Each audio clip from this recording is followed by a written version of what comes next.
أعوذ بالله السميع العليم بسم الله الرحمن الرحيم الحمد لله رب العالمين وبه نستعين على أمور الدين وعلى آله وصحبه ومن تبع ووالاه سبحانك لا علم لنا إلا ما علمتنا إنك أنت العليم الحكيم رب اشرح لي صدري ويسر لي أمري واحلل عقدة من لساني يفقهوا قولي اللهم افتح حكمتك وانصر علينا من غدائن رحمتك يا أرحم الراحمين اللهم نور قلوبنا بنور هدايتك كما نورت الأرض بنور الشمس أبدا أبدا برحمتك يا أرحم الراحمين ربي يسر ولا تعسر وتمم بالخير. Assalamualaikum warahmatullahi wabarakatuh. Di petang yang mubarak ini, hari ini dah masuk petang 4 Syawal. 4 Syawal. Persamaan hari ini dengan 28 Mei 2020. InsyaAllah perkongsian dalam tazkirah hari ini berhubung bagaimana kita ni nak mencuba mengelakkan daripada hasutan syaitan. Kerana Allah menjelaskan syaitan itu adalah musuh yang paling nyata. Sebab itu banyak dalam Al-Quran menyatakan bahawa syaitan itu musuh yang tidak dapat dilihat, tetapi dia nyata ada. Macam virus. Ya, virus koronik yang ada sekarang. Corona yang ada. Dia ada. Tapi bagaimana untuk kita mengelakkannya? Ni. Syaitan begitu juga. Sebab itu dinyatakan dalam surah Yasin. Alam ahadi laikum ya bani Adam alla ta'budu syaitan innahu lakum aduwwum mubin. Ni. Ya, syaitan itu adalah musuh yang nyata. Susah kita nak mengelakkan daripada gangguan dia. Kerana kerja dia adalah untuk mencari mangsa dia. Dia. Tapi ulama memberi pandangan ada 8 perkara, 8 jenis, ya, supaya kita ni tidak terpedaya oleh syaitan. 8 jenis dijelaskan ini. Syaitan ini sifatnya begini. Ulama telah menggariskan dalam bahawa kerja syaitan ini memang tak suka kepada 8 perkara yang orang ada. Pertamanya, melarang kerja-kerja amal kebajikan atau melambat-lambatkan pelaksanaan amal. Ini syaitan ajak. Supaya kita ni jangan membuat perkara yang berkebajikan. Dan supaya kita ini melambat-lambatkan ibadah kepada Allah. Kalau sembahyang dilewat-lewatkan, kalau sembahyang dilewat-lewatkan sengaja, itu adalah suatu amalan syaitan yang menggoda kita. Nantilah, kejaklah, kata syaitan, bisikkan kepada kita. Okey, yang pertama, ulama ini mengatakan jenis tipu daya syaitan mengajak kita supaya kita jadi kroni dia. Jadi kroninya. Yang kedua, syaitan ulama mengatakan memberi rasa panjang umur pada anda. Nanti tua barulah mula beramal. Bila kata kita, bila orang nasihat, beramallah waktu muda. Ya. Nantilah dah usia-usia. Allah. Pada muda ni kita nak bebas lah. Muda ni kita nak enjoy. Ni. Sedangkan Allah mengatakan dalam surah Tin, ya tak? Laqad khalaqnal insana fi ahsani taqwim. Laqad khalaqnal insana fi ahsani taqwim. Allah jadikan manusia sebaik-baik kejadian. Summa radadnahu asfala safilin. Suatu masa manusia sihat, dia akan menjadi serendah-rendah kedudukan. Kerana apa? Kerana bila muda dia akan merasa tua. Bila tua akan menjadi lagi tua. Ya tak? Ini kedudukan manusia. Ya. Jadi summa radadna wa asfala safilin. Kecuali apa? Allah mengatakan illal ladzina amanu wa amilus solihat. Mereka yang beriman dan melakukan perkara kebajikan. Ini syaitan tak suka. Baik. Yang kedua tadi, dipanjangkan umur anda. Supaya anda ini memikirkan, panjang umur aku muda nanti. tua nantilah aku beramal, baru beramal, baru beribadah. Masa muda ni aku nak enjoy aja. Ya, tak payah beramal. Jadi kata ulama. Dan yang ketiga tu ulama memasukkan rasa mengantuk, letih dan sebagainya supaya amal dilakukan secara gopoh gapah, cepat dan terburu-buru. Ni, ya. Kita tengah nak sembahyang, kita ngantuk sangat. Ya tak? Sembahyang ngantuk. Nak baca Quran ngantuk. Tapi kalau nak berjalan, tak ngantuk. Ni syaitan ni, kerja syaitan. Syaitan ini, kalau kita ambil wudu, apa nama syaitan? Kalau kita ambil wudu, nama syaitan dah ada. Kalau kita sembahyang, kita beramal, nama syaitannya Khannas. Kalau wudu, Waham namanya. Nama syaitan itu. Diceritakan dalam kitab Bidayatul Hidayah. Ulama mengatakan ialah nama syaitan itu Waham. Dia mengusik hati kita. Sebab itu kata mengambil wudu sampai 3 kali, 4 kali tak selesai. Tu syaitan. Dia kerja dia lah. Kita nak marah dia memang kerja dia. Kita nak ngelak daripada dia tu sebenarnya. Macam mana nak ngelak daripada dia? Kerja dia, kita nak marah memang kerja syaitan. Ya? Dia memang hidup di dunia ni, dia nak mencari gara-gara untuk ajak manusia semua ikut cari dia. Ni syaitan. Ya. Apabila kita rasa ngantuk sangat, nak ngaji ngantuk, malas. Nak sembahyang ngantuk, malas. Tapi nak jalan hilang ngantuk, hilang malas. Ini kerja syaitan. Ini semua adalah usikan syaitan. Yang keempat, ulama mengatakan memasukkan rasa riak. Kalau dia buat amal, aku sembahyang, aku lebih bagus, aku yang best, ya tak? Supaya amal dilakukan, ya, amal yang dilakukan itu lambat-lambat untuk dapat pujian orang. Aku ni semua lambat, sembahyang lambat, ibadah lambat. Inilah kita khawatir. Kerja hati kita diusik oleh syaitan. Aku ni beramal, aku siapa? Jangan. Kita semua hamba Allah. Ya, Allah yang menilai, bukan manusia yang menilai. Manusia semua sama je lah. Ya tak? Semua nak hadapkan diri kepada Allah Subhanahu Wa Taala. Yang menilai adalah Allah Subhanahu Wa Taala. Allah tak pandang muka kita, Allah tak pandang, ya, apa kedudukan kita, Allah tak pandang kedudukan rupa kita, tapi Allah pandang tingkah laku kita. Ini, ya, kita ingat. Jadi kerana mencari pujian manusia, maka nanti satu masa kau minta lah pahala dengan dia, ganjaran pada orang tu akan ditemplak oleh Allah Ta'ala. Yang kelima, memasukkan rasa kagum, memuji diri sahaja yang soleh, tanpa riak. Dia rasa akulah yang paling sembahyang rajin, akulah yang paling ibadah rajin, aku malam-malam. Ni. Jadi ini khawatir. Kita pun khawatir. Kita yang bukan kita yang menilai amalan kita, Allah menilai. Sebab itu Rasulullah bila ditanya oleh anak dia Rasulullah, iaitu Sayyidatina Fatimah, ya Rasulullah, Rasulullah kan Habibullah, Rasul, maksum, apalagi malam-malam berdiri sembahyang sampai bengkak kaki. Rasulullah jawab, abdan syakura, aku nak jadi orang yang bersyukur. Inilah, aku nak jadi orang yang bersyukur. Nikmat syukur, cuba kita bayangkan. Nikmat sehat, syukur. Ya, nikmat keluarga sakinah, syukur. Nikmat boleh makan, ada orang tak boleh makan, pakai hus. Allah Rabbi. Ya, nikmat boleh, semua boleh kita lagi. Itu namanya nikmat. Nikmat ni bukan berarti nikmat tu kayu raya tu, tidak. Itu sebahagian saja. Nikmat itu artinya sesuatu yang Allah kurniakan kepada kita, kesihatan, panca indera yang bagus, pemikiran yang bagus, keluarga yang sakinah, bahagia. Itu namanya nikmat. Ya. Bila nikmat, maknanya orang tu dapat rahmat Allah. Itu. Kemudian yang keenam, memasukkan angan-angan dalam beribadah hingga hilang khusyuk. Allah. Dengar sembahyang, Allahu Akbar. Ya. Cuba kita tengok.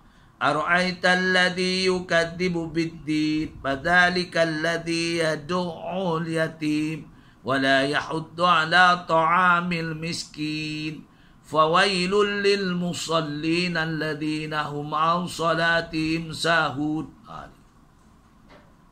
Ramai orang yang mencuaikan amalan ibadahnya. Qada lah, nantilah. Berbeza dalam surah Al-Mu'minun. Cuba tengok dalam surah Al-Mu'minun. Qad aflahal mu'minun. Sesungguhnya berjayalah orang yang beriman. Allazina hum li salatihim khashi'un. Allazina hum fi salatihim khashi'un. Pada sembahyangnya khusyuk. Kita dalam sembahyang angan-angan.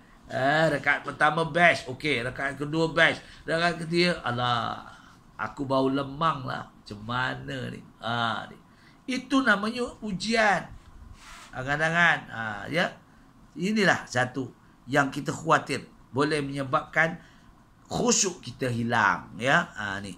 Ini peranan syaitan, kerja syaitan. Mengusik manusia. Jadi orang tu menjadi orang yang angan-angan. Yang ketujuh, memasukkan bisikan. Tak payahlah bersusah payah beramal. Nasib baik. Ya, nasib baik telah ditentukan oleh Allah. Sama ada bahagia ataupun celaka. Ni. Dia percaya dengan qada dan qadar Allah Ta'ala lah. Kalau dah miskin tu miskin lah. Buat apa nak usaha? Kalau lah gaji kita setakat itu cukup lah. Buat apa kita nak menambah lagi? Ya. Baju overtime lagi apa? Cukup lah. Ya. Jadi Allah tu bagi setakat itu sudahlah. Islam tak suruh gitu. Islam suruh kita berikhtiar. Ya, berikhtiar. Itu sebabnya di antara orang-orang dia, selain daripada dia bekerja, dia mencari peluang-peluang lain. Ya, peluang-peluang lain. Ini betul. Ya. Bukan diharapkan pendapatan yang ada, tapi dia usaha juga. Ini tekad. Ya, tekad kita. Baik, itu yang ketujuh. Yang ke-8 yang paling akhir untuk perkongsian petang ini, iaitu memasukkan perkara-perkara bid'ah dalam ibadah. Kata Syekh Abu Ali Ad-Daqa. Ya, Syekh Abu Ali Ad-Daqa.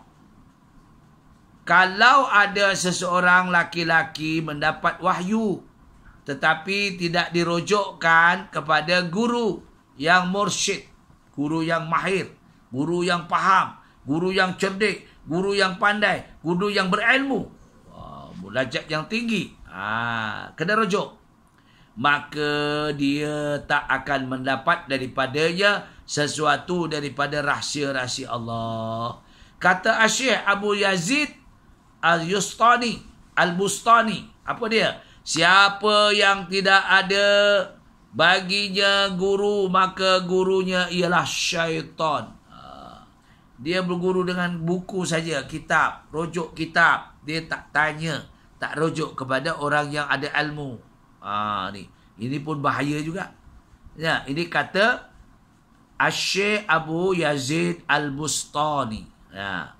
Siapa yang tidak ada baginya guru, mengajar baginya untuk memberi pahaman, maka gurunya adalah syaitan. Kata Abu Sa'id pula, Abu Sa'id iaitu Muhammad Al-Khadi, ya, Muhammad Al-Khadami. Sesiapa yang tidak baginya guru, maka berlakulah tipu daya syaitan. Kena cari guru lah. Ngaji, ya. Kuliah-kuliah ada di masjid-masjid, di surau-surau. Ada guru mengajar. Kalau di bidang tauhid, akidah. Kalau bidang fiqh, bidang tasawuf. Ya, macam-macam. Macam-macam. Itu pentingnya sekarang. Sebab itu kita kena rujuk kepada guru-guru takmir yang ada. Ya, guru-guru takmir yang ada. Sebab mereka inilah yang memberi, yang ada ilmu, yang memanfaatkan. Kita kena rujuk. Jangan kita main hentam melojoh je. Ya, belajar tak mau. Baik. Pertanyaan baginda Rasulullah SAW kepada Iblis. Berapa orang, ya Iblis, yang kamu sangat benci?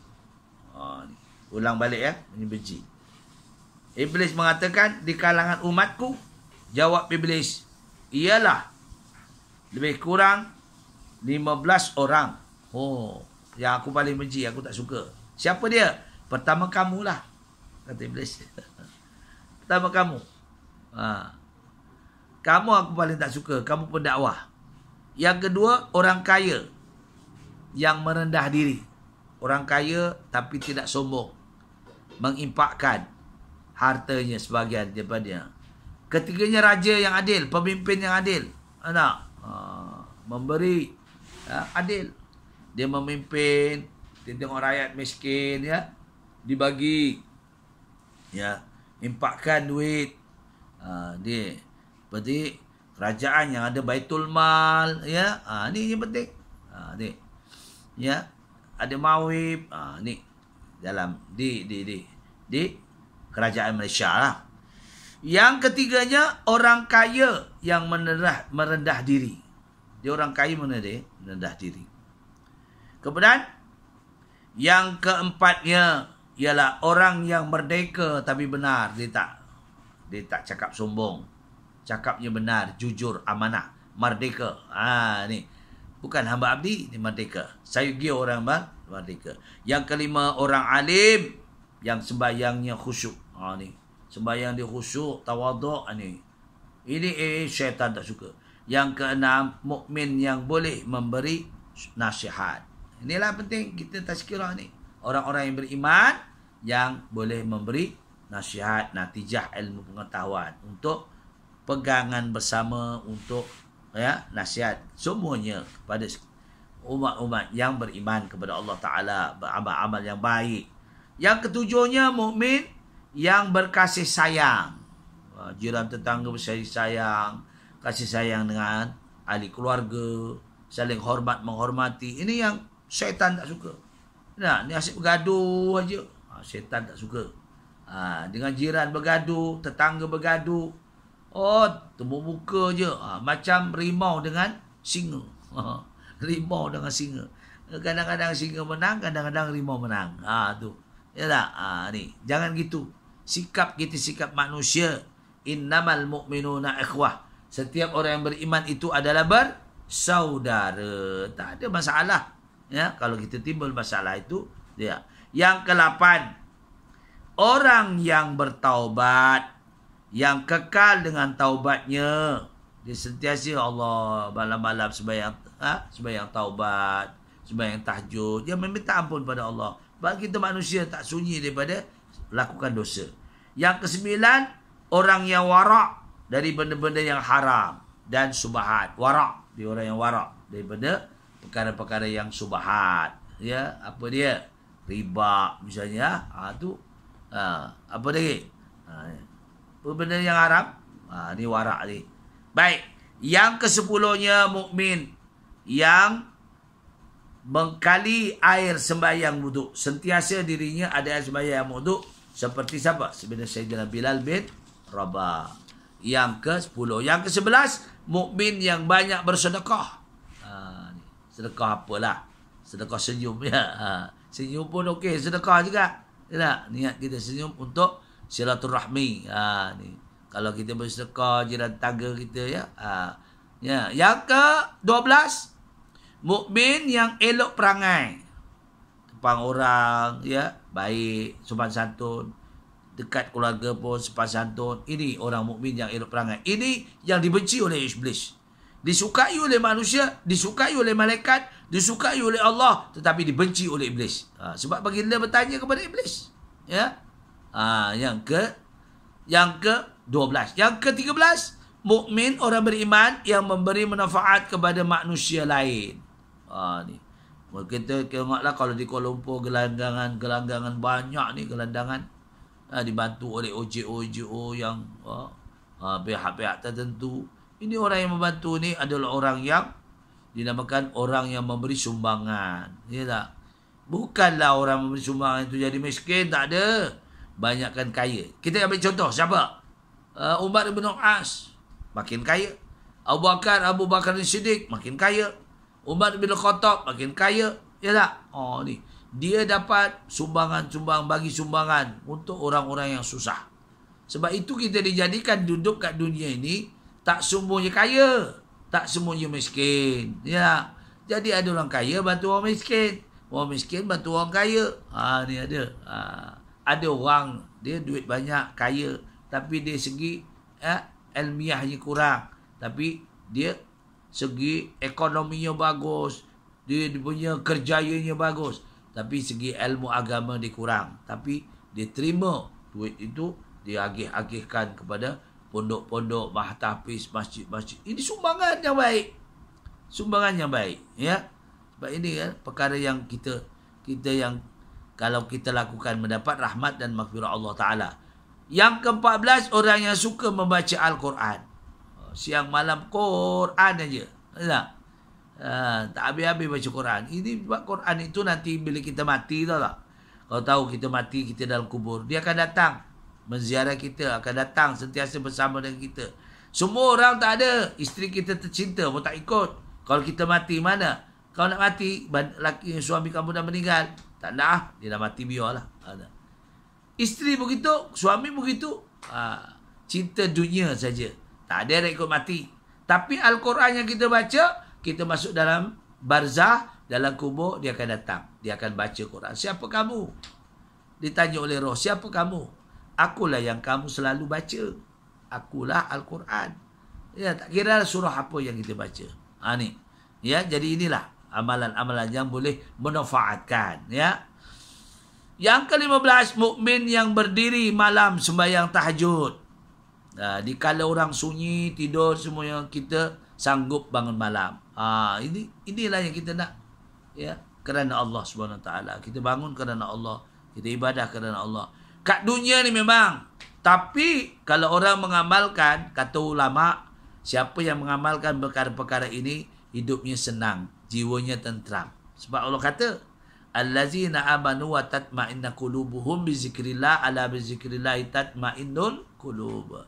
Orang-orang yang beriman, di hatinya tenang kerana ia seingat Allah, berzikir pada Allah. Siapa yang ingat pada Allah, berzikir pada Allah, hatinya akan tenang. Ya.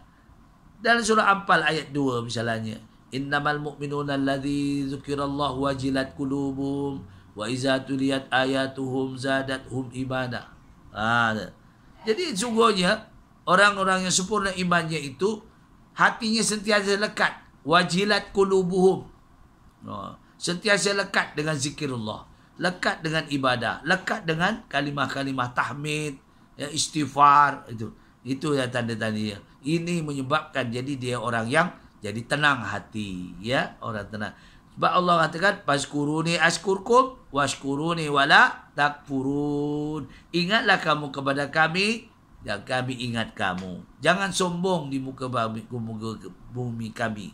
Kamu menumpang, ya tak? Jangan sombong. Ya, syukur dengan nikmat kami tambah. Ya tak? Ini pesanan Allah SWT.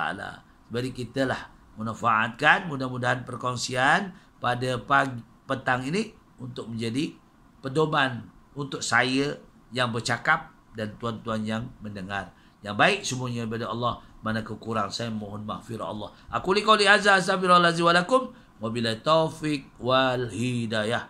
Wassalamualaikum warahmatullahi wabarakatuh.